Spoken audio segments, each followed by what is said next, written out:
کله چې یو څوک کیمیا وایي جمعه یو ورځ عملي وي. موږ څه کوو چې د بل چا مخترعینو ته مو سترګې نیولي؟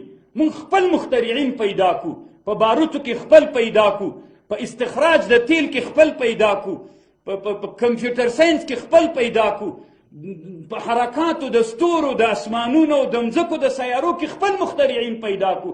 دغه تجربي مرتبه چې موږ په اموي خلافت او عباسي خلافت کې په بغداد کې ویا په نور اسلامي نړۍ کې و نشته ده.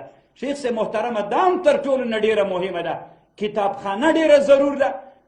دویم ورسره شیخ سے محترمه عملي جامه په پوهنتون کې اوس کیمیا درسیږي، یو ورځ هم چې عملي ونه کړله چې د علمي کیمیا هغه عملي کړنې موږ وکړو. هغه جعفر صادق څه رضی الله عنه د علي رضی الله عنه د خاندان سړی، هغه په بغداد کې د جابر ابن حیان سره کېناسته، هغه د یو نیم سلو هجرۍ کې هغې سره به یې دغه د کیمیا او د دغه علومو یا د طب په اړه باندې هغه عملي کړنې هم کولې. شیخ صاحب محترمه دې ته هم ډېر ضرورت ته.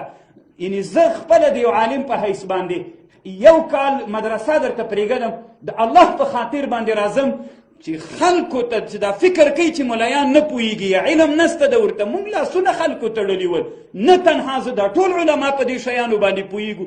دغه یوه بله غوښتنه هم د شیخ صاحب اخرنۍ به لنډه کې ووایم. شیخ صاحب محترمه د مکتب او د مدرسې بعد لرې که، یو یې که څنګه دي چې علما پوهنتون ته راولي، یوه غوښتنه بل هم درنه کوو. شیخ صاحب محترمه د موږ مدرسو ته هم د پوهنتون استادان په بعضې علومو کې راوله چې موږ هم ورسره بلد سو.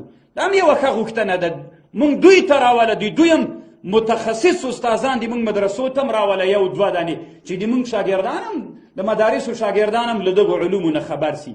السلام علیکم ورحمة الله وبرکاته.